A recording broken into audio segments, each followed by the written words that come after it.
What's up, everybody? We're back with catching up with Coach here with my man Jada Byers, superstar in the making. Let everybody know who Jada is.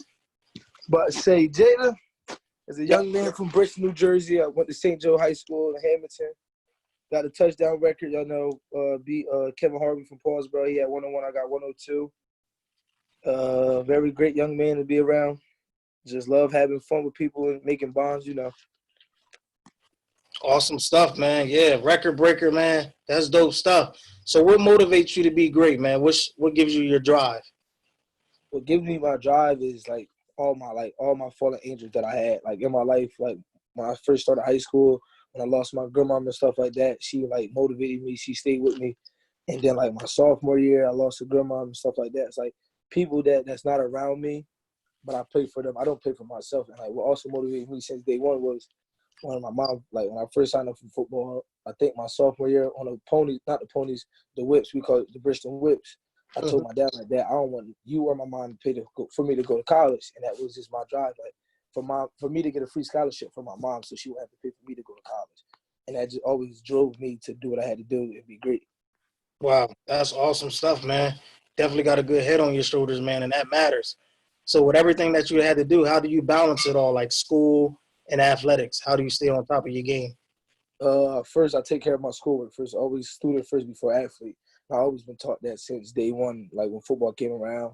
And I listen to other people that played football longer than me and listen to what they got to say and take some advice from different people.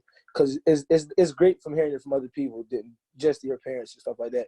So if your parents telling you that other people around you telling you, they showing you that they care, and they always telling you something every day new, why not take the information they're giving you? Because it's about politics now. So I'm like, hey, I might as well take it with me and just be a student first because that's what's more important. But I study a couple times an hour a day and stuff like that. Just make sure my grades are important. Then take care of the football stuff later. That's right, man. Especially with sports, man. That could be done at the drop of a dime. And you always need something to All right, fall love back you on. too. You always need something to fall back on. That's why you need that education. Yep. So, if you had the power to change anything in the world, man, how would you impact the world if it was up to you? What would you do? If I had the power to change the world, Mm-hmm. it's not a hard question, but it's a hard question. I would probably change people's mindsets probably. And if instead of the person that's on the inside, the outside of the skin tone and stuff like that, like racism, I would try to change that a little bit more too. Because around here it was big cops killing black people and stuff like that, and they always thinking wow, because just because he's black, he might got a weapon on him too. And it was the movie that I watched that changed my mindset about that. It was called The Hate U Give, with the young girl, and her uncle was a cop, and she asked her uncle, he said, okay, one day, say if you was driving around and you're in your cop car and you see a white man with a suitcase driving a BMW, he could be a drug dealer, right? And you pull him over, what would you say to him first? Would you say freeze or would you straight shoot him? Or tell him to put his hands up? She said, I will put his hands up. Tell him to put his hands up. So she said, okay, what if you see a black guy doing it? And she said shoot. And he black himself, so that hurted her even more. That my dad tried to come. That hurted her even more hearing that. And I was like, wow, this movie teaches us a lot. So I'll probably try to change the mindsets of people that's around. That's awesome, man. So with the community as a whole, piggybacking off of that, man, how can we fix the community? What can we adults do to make it better tomorrow for our young people? For our young people, my uncle just told me he trying to have a 707.